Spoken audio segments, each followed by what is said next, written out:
안녕하세요. 스트로비스트 코리아의 권학봉입니다. 네, 우선 인사 말씀드리기 전에, 지금 티셔츠가 어떻게 되고 있냐, 이러면은 바로, 이렇게 되고 있습니다.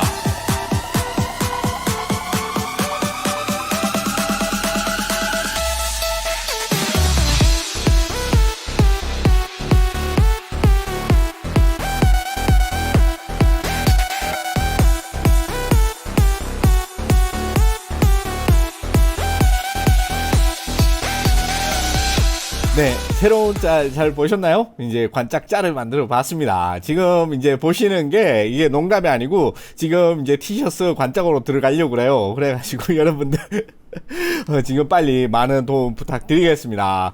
오죽하면은 제가 남의 커뮤니티 가가지고 광고질 하다가 막 욕먹고 그랬어요. 그래가지고 아주 그냥 우울합니다. 아무튼 오늘 말씀드릴 내용은 이제 이상한 카메라, 지금까지 이제 카메라가 개발되고 나서 다양한 많은 시도들이 있었는데 그 중에서 뭔가 보기가 이상한 그런 카메라들만 모아봤습니다. 특별히 뭐 강의나 뭐 이런 건 아니고요, 그냥 재밌게 같이 한번 둘러보셨으면 좋겠습니다.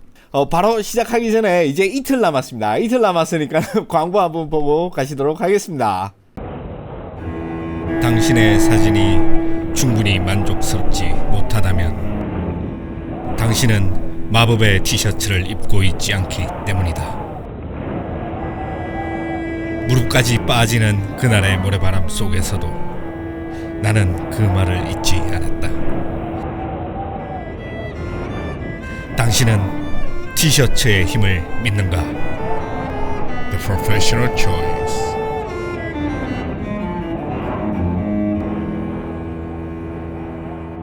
네, 그래서 가장 먼저 살펴볼 이런 카메라들은 이상하긴 하지만은 그래도 좋은 시도를 해가지고 어떤 카메라를 어떻게 새롭게 개발해 본다거나 어떤 새로운 장을 열어 제친, 그러니까는 졌지만 잘 싸웠다, 이런 느낌의 카메라들을 먼저 말씀드리겠습니다. 가장 먼저 볼 카메라는 이제 애플에서 만든 퀵테이크라는 카메라인데, 이제 퀵테이크 100이죠. 이 카메라인데 이게 디지털 카메라입니다. 디지털 카메라인데 놀라운 점은 뭐냐 이러면은 1994년도에 나왔어요. 그래서 거의 일반 컨슈머용으로 나온 디카 중에서는 거의 선두주자가 애플이었다. 이때만 하더라도 애플이 나름 어떤 새로운 시도를 많이 했었죠. 물론 이때 94년부터 97년까지 보면은 거의 망해가 그런 시점이었고, 이제 97, 8년쯤 되면은 정확히 모르겠어요. 아마 스티브 잡스가 돌아와가지고 이런 것들 다 그냥 단동 다 시킨 그런 걸로 기억하고 있습니다. 확실하진 않아요. 아무튼 중요한 포인트는 이 카메라가 이제 디스켓을 넣었어요. 디스켓을 넣어가지고 굉장히 당시에 이 디스켓을 다 썼죠. 그래서 호환성도 굉장히 좋았고, 뭐 특별히 뭐 미디어를 가리는 그런 타입은 아니었던 것 같아요. 그리고 사진 사이즈는 640에 480 정도, 그러니까 지금으로 보면은 아주 작은 그런 사이즈죠. 그런 사이즈의 사진을 만들었고, 이렇게 작기 때문에 이 디스켓 한 장당 32장의 사진을 찍을 수 있었다고 봅니다. 당시에 이제 일반적인 필름이 24장짜리, 36장짜리 이렇게 나왔는데, 이제 거기에다가 이제 좀 맞춘 그런 느낌이 들어요.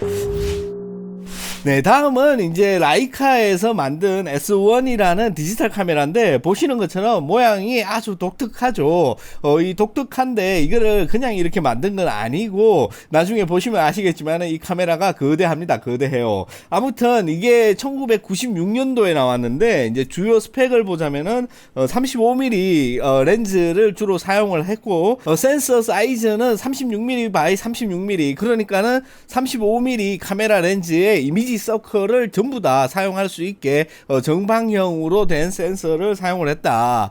그게 굉장히 특이한 점이고요. 그리고 요즘에 라이카나 이런 거와 답지 않게 마운트를 갈아 끼울 수가 있었다 그래요. 그래서 니콘, 뭐 캐논, 뭐 콘탁스, 뭐 자사의 뭐 라이카 R 마운트, 그러니까 라이카 R 시리즈 있죠. 거기 SLR 카메라 나온 거, 그 렌즈도 가능했고, 더불어서 중형이라든지 대형 렌즈까지 전부 다 사용이 가능했다고 합니다. 그리고 이 카메라 카메라가 1996년도에 나왔는데 놀랍게도 2600만 화소의 어마무시한 그런 대단한 화소를 보여줬다는 거죠. 이 정도 화소면은 그때 당시 넘사벽이고 지금 봤을 때 한 2억 6천만 화소 정도 보는 느낌이라고 보시면 될 것 같아요. 아무튼 이렇게 어마무시한 이런 2600만 화소라는 당시에 초고 해상도를 구현해낸 이 S1이라는 이 카메라는 어떻게 작동을 했냐 이러면은 이 센서 하나로 요즘 보는 일반적인 카메라 방식의 이제 셔터를 열었다 닫는 게 아니라 이게 스캐닝 방식으로 픽셀을 한 줄씩 읽어가지고 이거를 토탈로 기록을 하는 그런 방식을 사용을 했다고 합니다. 그래가지고 사진 한 장을 촬영하는데 185초 그러니까는 3분 이상이 걸렸다는 거예요. 지금 스캐너가 보면은 종이를 넣고 이게 그 센서가 쭉 하고 내려가잖아요. 그거와 마찬가지로 여기 달려있는 이 센서는 스캐닝 방식을 통해서 한 줄씩 이렇게 읽어 나가야 되기 때문에 이렇게 3분 이상의 시간이 걸렸다고 합니다. 그리고 보시는 대로 이 카메라가 이제 독자적으로 이제 기록을 할 수가 없었어요. 당시 기술로. 그래서 옆에는 컴퓨터가 반드시 필요했고 이 컴퓨터와 연결되는 중간에 어댑터 같은 것도 있어야 됐다고 합니다. 그리고 판매 가격이 25,000달러에 달했기 때문에 당시 1995년 6년 이때 당시에 나오는 벤츠 C클래스 가격을 이랑 비슷했죠. 당시에 3만 달러 정도 했다고 하니까 벤츠 C클래스가 그러니까는 거의 어마무시한 가격 때문에 판매는 주로 박물관이라든지 아니면은 연구소 같은데 일부 이제 나간 그 정도 수준이라고 해요. 그래서 이 라이카가 이 디지털 시대에 여러 가지 시도를 했었는데 그런 것들이 많이 좌절되면서 현재의 라이카가 이제 되지 않았나. 이제 아날로그 약간 향수파리가 됐죠. 네, 다음으로 이제 볼 카메라는 이거는 이제 모양은 그렇게 이상하진 않아요. 요즘 봤을 때 그냥 좀 못생긴 정도다 이렇게 생각을 하는데 라이트로의 일룸 40이라는 이 카메라입니다.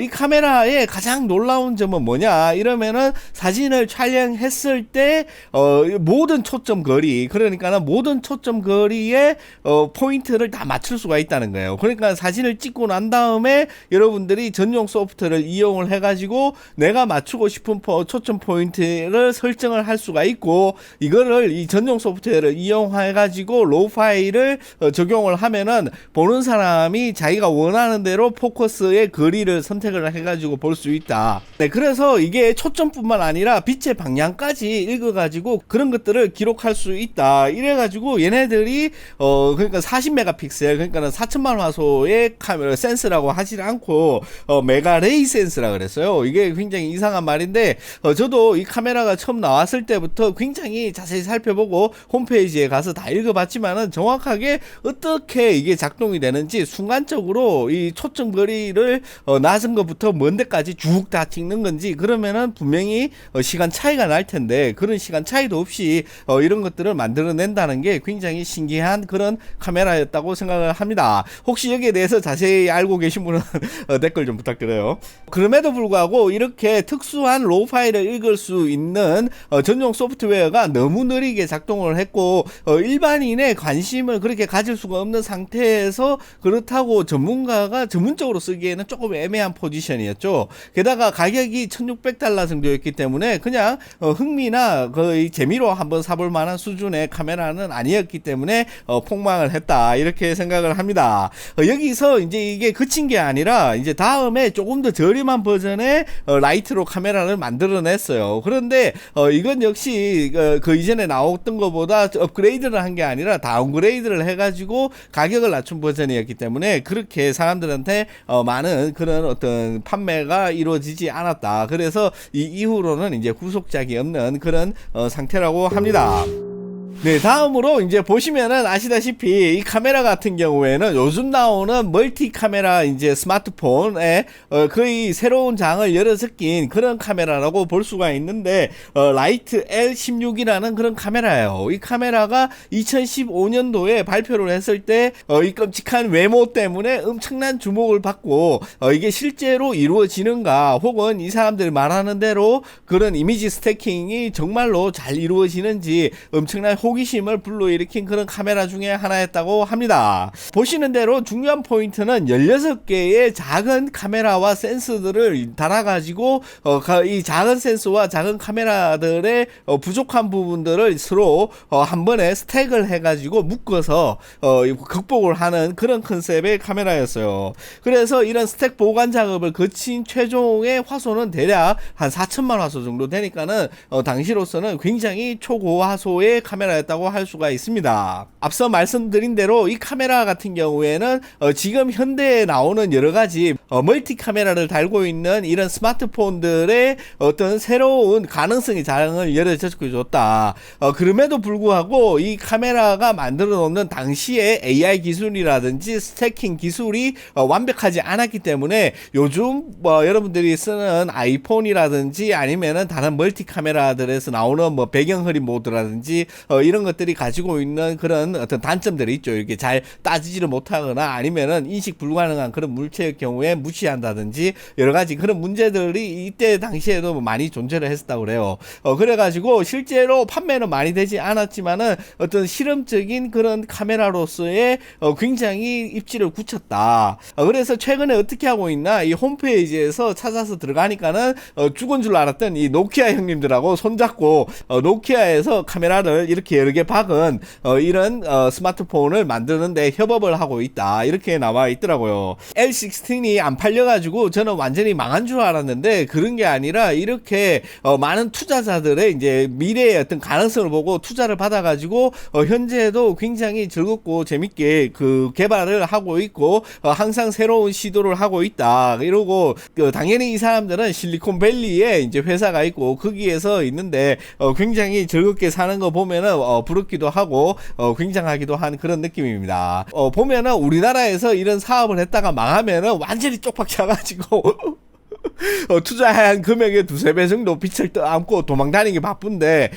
외국 같은 경우에 보면은 이렇게 과감한 시도를 했다가 실패를 해도 어떤 정도 그런 어떤 안전망이 있어가지고 나름 어떤 그런 새로운 시도에 대한 어떤 저항감이라든지 부담감이 굉장히 적다는 점, 그런 점들이 아마 현대 미국이 세상을 지배하는 근본적인 힘이지 않나, 저는 그렇게 생각을 해요.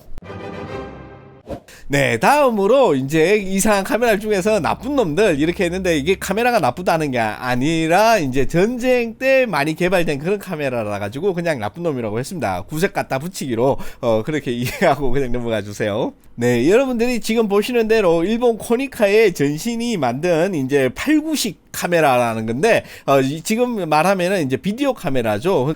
그러니까 영화 카메라인데 완전히 모양이 기관총 모양으로 똑같이 만들었습니다. 이거는 비슷하게 뭐 총 모양의 느낌이 나는 것들이 있긴 하지만은 이만큼 정말 기관총처럼 만든 것도 보기 드문 같아요. 코니카의 전신, 그러니까는 코니쇼로코라는 데서 로쿠오샤, 그러니까는 그가 6구식이라는 그런 카메라를 만들었죠. 필름 카메라로 전쟁 당시에 당시 기록을 하기 위해서 만들어진 카메라라고 하는데, 포인트를 할 수 있는 것들이 진짜 기관총 조종하는 조종관처럼 생겼고, 이 필름을 돌려야지 되기 때문에 돌릴 수 있는 손잡이가 달려 있습니다. 그리고 보시는 대로 렌즈는 이 총구 안에 들어있는 것처럼 이렇게 만들어져 있어 가지고 굉장히 진짜 기관총 같은 이런 모양을 하고 있어요. 이런 특별한 카메라를 구입하시기를 원하시는 분들은 종종 이베이에 올라오고 있다니까 잠복을 하시면은 구입도 가능할 것 같습니다. 그 다음 역시 일본에서 만든 이제 무기 타입의 이제 카메라인데, 이거는 권총 타입이에요. 권총 타입. 이름은 도류 2-16이라는 이런 카메라인데, 보시면은 굉장히 권총 같이 되어 있고, 권총 앞에 마치 특별한 소음기를 장착하는 듯하게 이렇게 달려 있습니다. 그래서 이런 것들이 스파이용으로 개발됐는지 아니면은 당시에 카메라보다 훨씬 흔했던 이런 권총 같은 것들을 그 손잡이로 이용하기 위해서 만들어진 건지는 모르겠어요. 보시면은 탄창도 그대로 있고 총알이나 공이 역시 다 달려 있는 거 보면은 권총으로 사용하다가 앞부분에 이게 카메라만 바꿔 끼워 가지고 카메라도 할 수, 촬영도 할 수 있고 이렇게 만든 것 같습니다. 그런데 이렇게 셀카 찍다가 잘못해서 방아쇠 당기면 그대로 가는 거 아닌가, 그런 생각이 들기도 하는데, 아무튼 이렇게 이상한 거 치고는 거의 넘버원이 아닌가, 그렇게 생각을 해요. 보시면은 이 카메라 렌즈 앞에 이제 니콘의 니코르 렌즈를 갖다 붙인 이렇게 다이 정신이 투철한 사람들이 그때 당시에도 있었던 걸 알 수가 있고, 탄창 역시 있는데 이 총의 크기라든지 이런 걸 봤을 때 아마 더 22구경 총이 아닌가 저는 그렇게 생각을 합니다. 아무튼 이 총 같은 경우에는 1950년도에 약 600정 정도가 생산이 되었다고 합니다. 그래서 총도 되고 이게 카메라도 되는 건지, 아니면은 진짜 카메라 모양의 총인지, 아니면은 진짜 그냥 총이고 카메라는 장식인지, 그거는 정확히 잘 모르겠어요.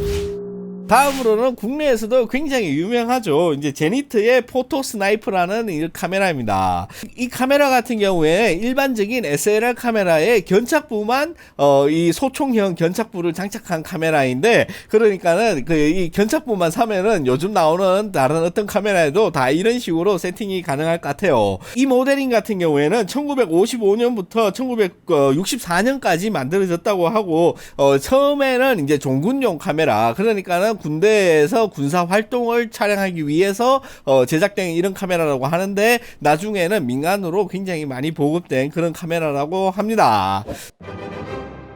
네, 그리고 이상한 놈 중에서 진짜 이상한 놈들만 이제 모아본 이제 카메라라고 보시면 됩니다. 굉장히 키치적인 트렌드를 반영한 이런 카메라였는데, 이런 시기가 있었죠. 2000년 이제 초반에서 이제 중후반으로 갈 때 약간 이런 트렌드가 유행하던 그런 시점이 있었는데, 거기에 발맞춰 갖고 나온 카메라도 있고, 그냥 막무가내로 이상한 그런 카메라도 있습니다. 그래도 가장 매력적인 이상한 카메라로 꼽은 거는 이제 로모죠. 로모그라피에서 나온 컨스트럭터 F라는 카메라입니다. 마치 어릴 때 보던 프라모델을 조립하는 키트처럼 생겼는데, 이것들을 잘라가지고 직접 조립을 하면은 카메라가 된다고 합니다.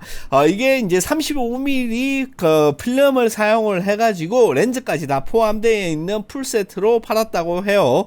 지금도 구입할 수 있는 건지는 잘 모르겠지만은, 아무튼 다 조립을 하면은 이런 상태고, 특별한 액세서리를 추가하면은 외장 플래시까지 달 수 있는 이런 조립식 카메라라고 할 수가 있겠습니다. 보시면 이제 렌즈까지 올인원으로 다 되어 있고, 조립하는 즐거움이라든지 제 취향에 아주 딱 들어맞는 그런 이상한 카메라가 아니지 않나 그렇게 생각을 합니다.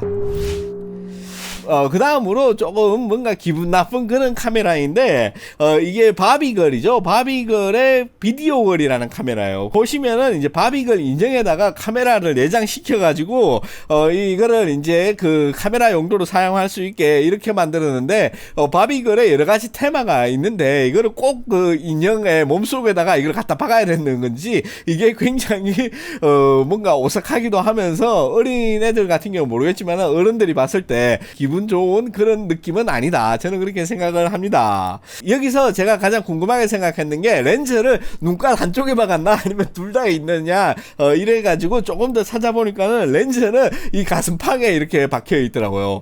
보시면은 로봇 악당들의 모습 같은 그런 느낌도 들고, 뭔가 기괴한 그런 비주얼을 보여주고 있습니다. 그래도 이게 한쪽 눈깔에 이렇게 박히지 않은 거를 감사하게 생각해야 되는 건지, 그건 잘 모르겠어요. 네, 그 다음 이제 리코에서 만든 이 좁박스, 어떻게 읽어야 되는지 모르겠어요. XOBBOX니까는 쏙박스 이렇게 읽어야 되는지 그걸 모르겠는데, 이 카메라 외장을 투명하게 만들고 안에 이렇게 기계식 기어라든지 이런 부품들을 알록달록하게 만들어 가지고 보는 사람들로 하여금 그 기계들이 움직이는 이런 모습들을 관찰할 수 있게 이렇게 만들었습니다. 이거는 35mm 필름 카메라고 이제 똑딱이로 만들어졌습니다. 이거를 보시면은 여러분들이 떠오르시는 그 카메라가 있을 거라고 생각을 합니다. 네, 바로 그래요. 그래가지고 이 펜탁스 KR이라는 이 카메라인데, 이 카메라의 정확한 모델명은 고레자나이라는 겁니다. 우리말로 하면은 이게 아니야 이게 아니야인데, 정말 이게 아니야 듯 합니다. 특징으로 보시면은 위에 달려있는 그 로봇의 얼굴이라든지 카메라 그 펜타프리즘 위에 달려있는 얼굴을 이 펜탁스 이 공장의 직원이 직접 그려가지고 보내준다 한다고 합니다.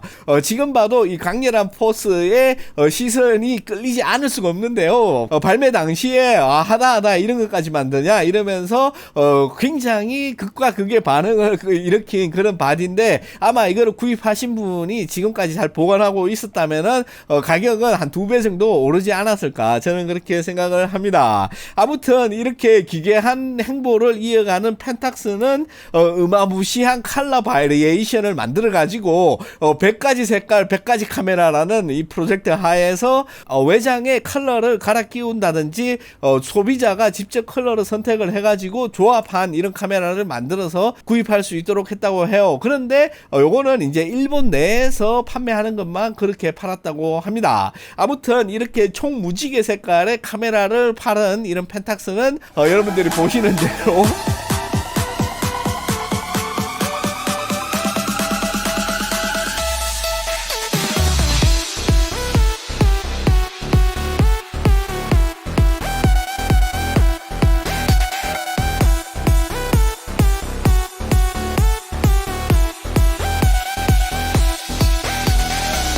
이렇게 되었습니다. 나름 살려고 몸부림친 어떤 그런 모습이라고 생각을 하는데, 결과적으로 이 카메라 시장에 이렇게 일반인을 타겟으로 너무 그쪽으로 집중한 카메라 회사들이 제대로 살아남은 데가 없죠. 그러니까 메인 개발의 포인트는 이 프로 시장에 두고 실제 돈을 벌 수 있는 아마추어 시장은 이 프로 시장이 이끌어가는 대로 따라가는 그런 형식을 갖춰야 된다는 것을 다시 한번 이 펜탁스가 장렬히 전사하면서 우리에게 보여준 게 아닌가, 저는 그렇게 생각을 합니다.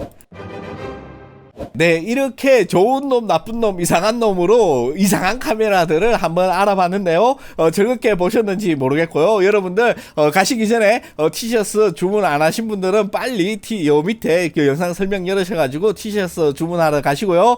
이미 구입해 주신 분들께는 제가 진심으로 감사드립니다. 관짝에서 탈출할 수 있도록 많은 도움 정말로 부탁드리면서 좋아요, 구독 누르는 거 잊지 마시고 다음 시간에 또 뵙도록 하겠습니다. 지금까지 시청해주신 여러분들께 진심으로 감사드립니다. 고맙습니다.